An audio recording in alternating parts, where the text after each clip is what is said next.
Muy buenas tardes, jovencitos. Mi nombre es el profesor Luis Flores del curso de Física. El día de hoy vamos a hacer la solución a la segunda práctica calificada de CEPREUNI. Entonces, en esta segunda práctica vamos a ver algunas propiedades y cosas que nosotros ya hemos visto en clase en teoría y que solamente la vamos a reforzar para complementar y llegar a la solución de los ejercicios. Vamos a empezar con el problemita número 1, que está por acá, y nos dice así el enunciado. Mira, nos dice el enunciado: se lanza un proyectil con una rapidez v y un ángulo de disparo alfa. El ángulo de disparo nos dicen que es alfa. Ahí está, ángulo de disparo alfa. Listo.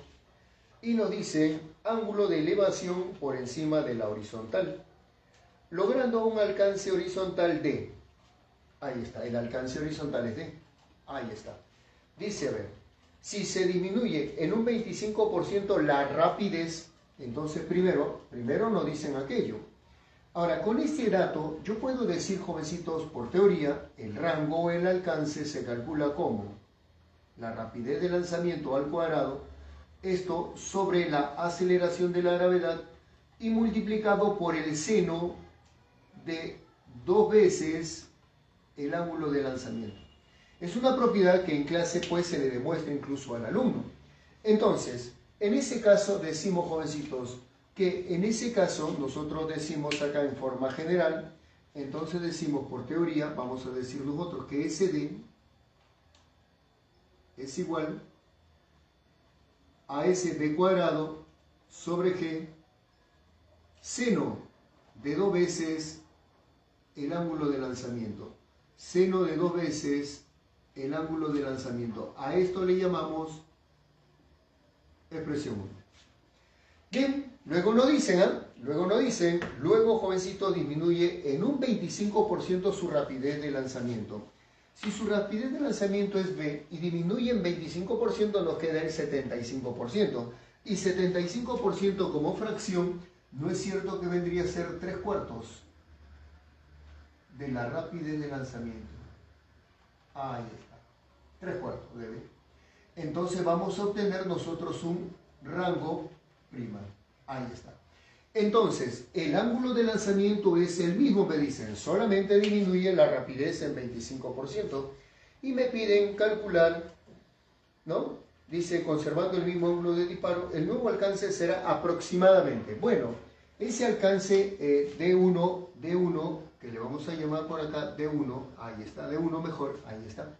Luego de 1, ¿a qué va a ser igual? 3/4 al cuadrado. ¿No es cierto que esto será 9/16 b cuadrado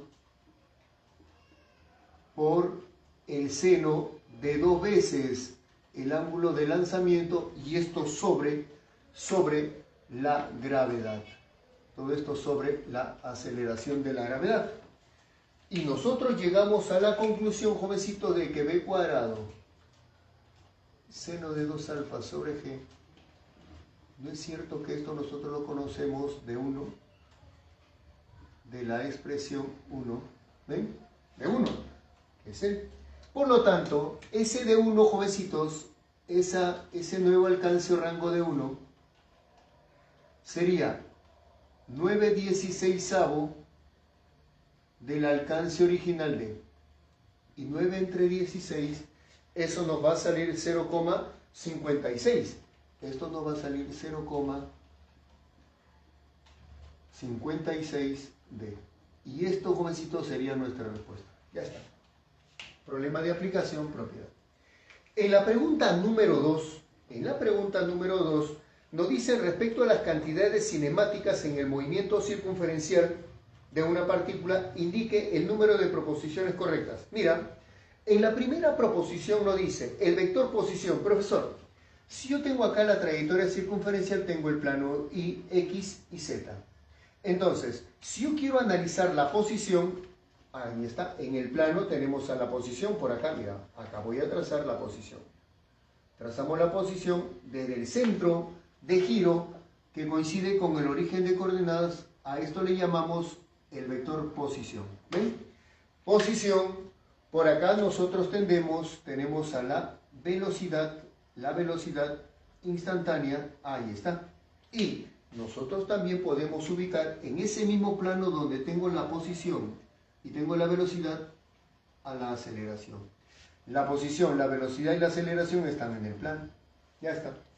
Entonces, la primera proposición nos dice, el vector posición, la velocidad y la aceleración en general no son paralelos. En realidad no son paralelos, son coplanares. Por lo tanto, esta primera proposición sería correcta. No son paralelos, correcto, es verdadero. Son coplanares. Entonces, ahí está. Vamos a ver acá, vamos a ver acá. 2. Los vectores, velocidad angular. Si la partícula se está moviendo en sentido antihorario por la regla de la mano derecha, para esta figurita su velocidad angular está por acá. Perpendicular al plano de giro o al plano del movimiento. Ahí está. Tenemos nosotros acá el vector velocidad angular. Listo, jovencitos, ahí está. Muy bien, entonces dice, el vector o los vectores velocidad angular y aceleración angular tienen igual dirección. Claro, ambos son perpendiculares al plano de giro, pero hay un inconveniente ahí. Tienen igual dirección, aunque pueden ser de sentidos diferentes, claro.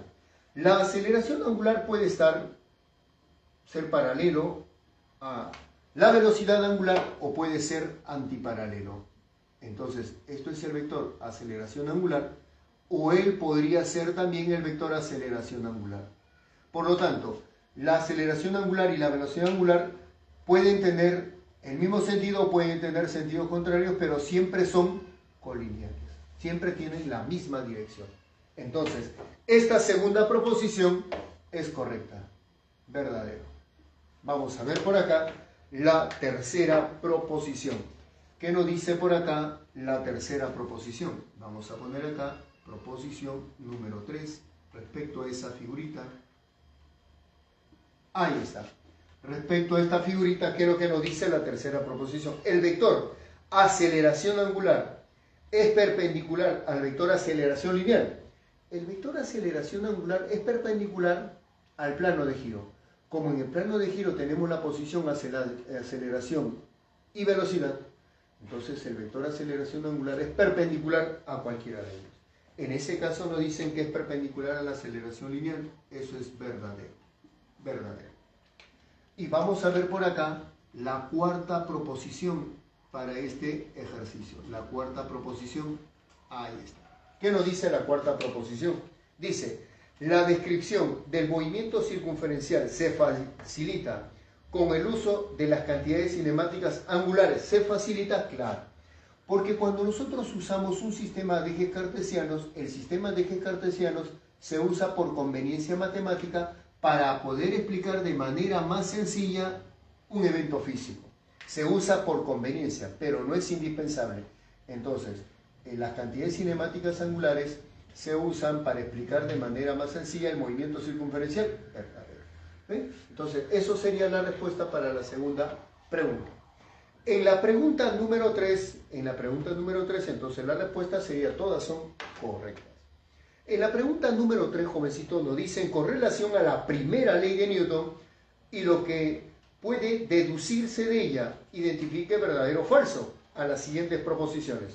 Primero nos dice, primera proposición, una partícula que se encuentra en reposo continúa indefinidamente en reposo, a menos que una fuerza actúe sobre ello y le cambie dicho estado. Claro, en la primera ley de Newton se establece que un cuerpo puede estar en reposo o puede estar en MRU, sin que exista ningún agente externo que pueda modificar su estado inicial. ¿Ven? Eso es lo que se establece en la primera ley.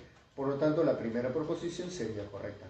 En la primera ley de Newton se hace solamente una descripción cualitativa de la fuerza. ¿Ven? Entonces, la primera proposición sería correcta. Sería correcta. ¿Ven? Dice así, respecto a la primera ley de Newton. 2.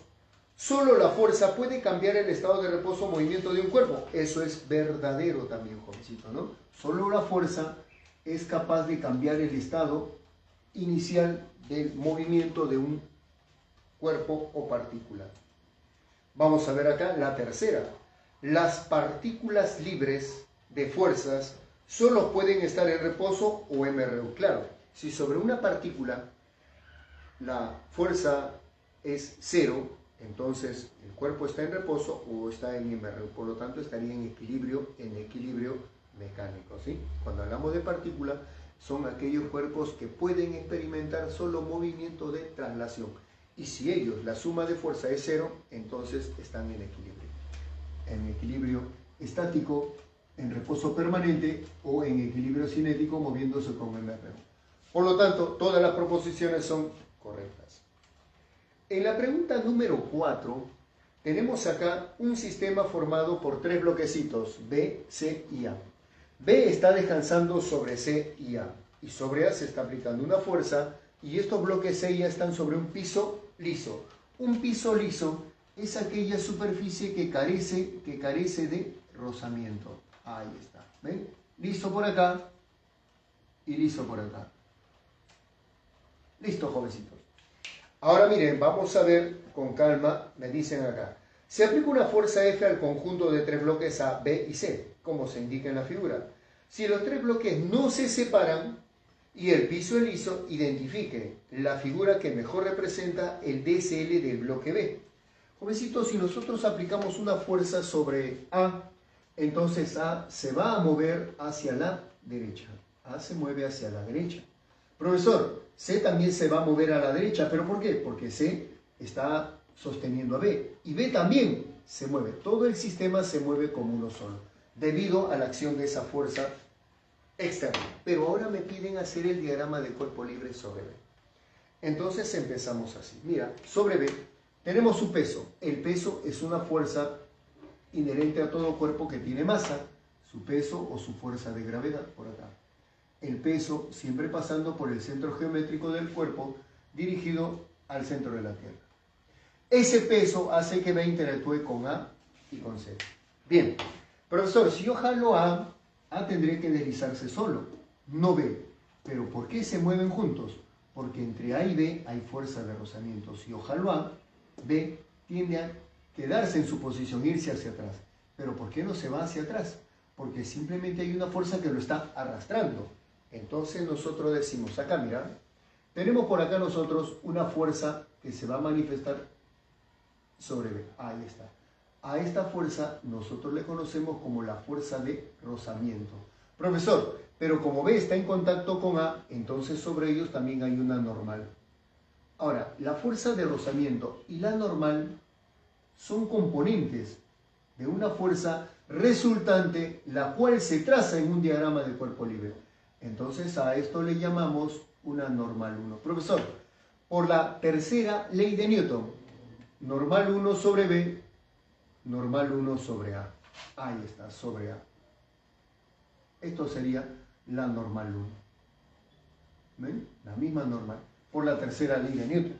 Profesor, pero si sobre B hay una fuerza de rozamiento hacia la derecha, sobre A habrá una fuerza de rozamiento hacia la izquierda. La fuerza de rozamiento cumple con la tercera ley de Newton. Ahí está. Fuerza de rozamiento, en este caso vamos a llamarle fuerza de rozamiento solamente. Ahí está. Entonces, esa fuerza de rozamiento sobre B y la normal que se manifiesta entre A y B me van a dar una resultante. Y esa resultante, jovencitos, es la que nosotros analizamos en un diagrama de cuerpo libre. Por acá. Esta resultante sería la reacción entre B y A. Acción sobre B, reacción sobre A. Ahí está.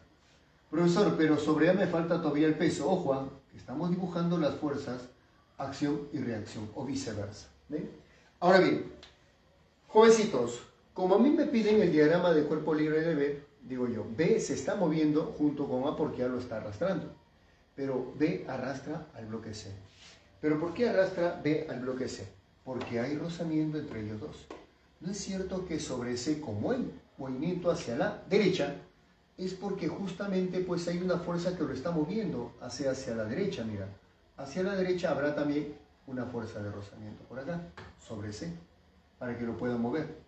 Fuerza de rozamiento. Pero no es cierto, jovencitos, que a toda acción le corresponde una reacción. Sobre B hay una fuerza de rozamiento, ahí está, por acá. en sentido contrario. ¿Ven? Ahora, entre B y C también se manifiesta la fuerza de contacto. Una normal por acá, otra normal por acá. ¿Ven? Normal sobre B, a esto le llamamos una normal 2 y sobre C la misma normal 2. ¿Te das cuenta? Ahí está. Pero esas son componentes de una fuerza resultante. Por lo tanto, la fuerza resultante de ellos dos estaría por acá, sí, por acá, jovencitos. Ahí está. Una fuerza resultante sobre B de parte de C. Pero esa misma fuerza de acción se manifiesta sobre el bloquecito C, de esta manera.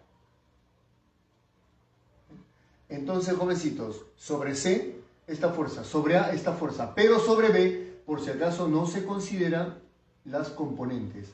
Solamente en un diagrama de cuerpo libre se consideran las fuerzas resultantes. Por lo tanto, sobre B habría 1, 2 y 3 fuerzas. Eso sería el diagrama de cuerpo libre correcto para el bloquecito B. ¿Correcto? Ahí está. Vamos a ver por acá, jovencitos, el problemita número 5. Para ver ese problemita número 5 voy a borrar el problemita número 1. ¿Por qué? Porque en esa parte me piden calcular fuerza, ¿no? Entonces vamos a ver por acá, hablamos de equilibrio de una partícula. Vamos a borrar por acá, vamos a poner acá. Ahí está. Vamos a poner por acá el ejercicio número 5. Ya está. Entonces por acá decimos el ejercicio número 5. 5 ejercicios han venido en esta segunda práctica. Entonces vamos a ver por acá. Tenemos acá una polea móvil. Ahí está. Sobre esta polea se está aplicando una fuerza F. Una fuerza F. ¿Listo? Pero esa polea está unido a otra polea por acá. Ahí está. Acá tenemos nosotros otra polea. Ahí está. Por acá viene un hilo de esa manera. Por acá viene un hilo. Ahí está. Y por acá viene pues así otro hilo. Y tenemos acá 3 poleas.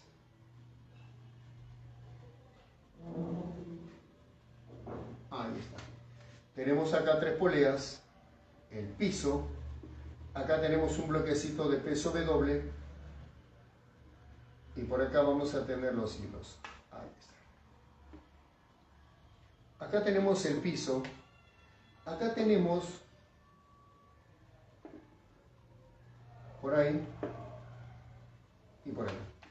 Tenemos acá a ese piso que se manifiesta, o ese piso que sostiene a esas cuerdas. Miren, acá nosotros tenemos, sobre este bloquecito, sobre esta polea, tenemos un peso W. Ese peso W estará por acá, ¿sí? Este peso W está por acá. ¿Ven? Como es el mismo hilo, hacemos un corte imaginario y por acá aparece el mismo peso. Listo. Profesor, pero según el dato nos dicen que esa polea tiene un peso igual a W sextos. Entonces por acá tenemos a este peso que es W sextos. Por acá tenemos W sextos. Ahí está. Entonces, jovencitos, ¿no es cierto que como esa polea está quieta, por acá hacemos nosotros un corte y va a aparecer una tensión que le vamos a llamar una tensión 1? Como es el mismo hilo por acá, la misma tensión 1. La misma tensión 1. Pero sobre esta polea, esta segunda polea, también hay un peso. Y ese peso, jovencitos, se representa como W sextos. ¿Ven? Luego, nosotros nos damos cuenta que en este hilo pues hay otra cuerda, hay otra tensión. A esto le vamos a llamar una tensión 2. Sigue por acá la cuerda, corte imaginario por acá y tenemos la tensión 2. ¿Ven? Pero también nosotros observamos que esa polea tiene un peso que es, según el dato del problema, W sexto. ¿Ven? Esto es W sexto. Y voy a llegar poco a poco desde mi dato hasta la fuerza F. Entonces, nosotros decimos así, por equilibrio, ahí está. Vamos a decir nosotros acá lo siguiente, por equilibrio, ahí está. Diremos nosotros acá lo siguiente, por equilibrio vamos a establecer relaciones. Como puedes observar, como puedes apreciar, acá nosotros decimos, por equilibrio se va a cumplir lo siguiente. Mírenme, esa tensión 1, decimos acá, primero, la tensión 1. Esa tensión 1, jovencitos, no es cierto que va a ser igual, esa tensión 1 va a ser igual a 2W más W sextos. 2W más W sextos. Ahí está. Por lo tanto, esta tensión 1, ¿cuánto vendría a ser? Sería 13 sextos de W. Listo, ya tengo T1. Ahora nos vamos a la otra polea móvil. T2, ¿no? T2. Entonces le decimos acá, segundo. Jovencitos, esa tensión 2, ¿no es cierto que esa tensión 2 vendría a ser 2T1 más W sextos? Esto sería 2T1 más W sextos. Pero no es cierto, jovencitos, que T1 es 13 sextos. 13 por 2, 26. 26. Acá decimos que T2, 26 sextos más W sextos sería 27 W sextos. Ahí está. ¿Ven? Ya está. ¿Correcto? Eso sería 27 W sextos. Ahora, jovencitos, no es cierto, en ese caso nosotros observamos por acá y llegamos a la última polea. Cuando llegamos nosotros a la última polea, hasta ahí dejamos lo siguiente, se observa como tercer y último paso, ¿qué decimos? Que F, mira, la fuerza F es igual a 2T2, ahí sería 2T2 más el peso de la polea, que es W sextos. Entonces, no es cierto que F vendría a ser igual 2T2, pero esto sería 27 sextos por 2, 54 sextos. Esto sería 54 veces W sextos. A esto le voy a sumar W sextos. Por lo tanto, la fuerza F, jovencitos, vendría a ser 55 W sextos. Esto sería mi respuesta para ese quinto ejercicio. ¿Te das cuenta que vamos llegando poco a poco, como es la misma cuerda, suma de fuerzas que van hacia abajo igual a fuerzas que van hacia arriba, igual en esta otra polea, suma de fuerzas que van hacia abajo igual a fuerzas que van hacia arriba, suma de fuerzas que van hacia abajo igual a fuerzas que van hacia arriba, y llegamos a la respuesta final. Esperamos, jovencitos, que esto pues haya sido de su completa satisfacción y haya podido resolver todos los ejercicios sin ningún inconveniente. Para eso justamente pues se prepara de la mejor manera para que ustedes con bases, buenas bases con buenos cimientos puedan ustedes responder a este tipo de preguntitas. Esperemos que todo haya sido completamente un éxito para ustedes que han dado esta práctica y nos seguiremos viendo en nuestras siguientes transmisiones. Hasta luego, jovencitos, hasta luego.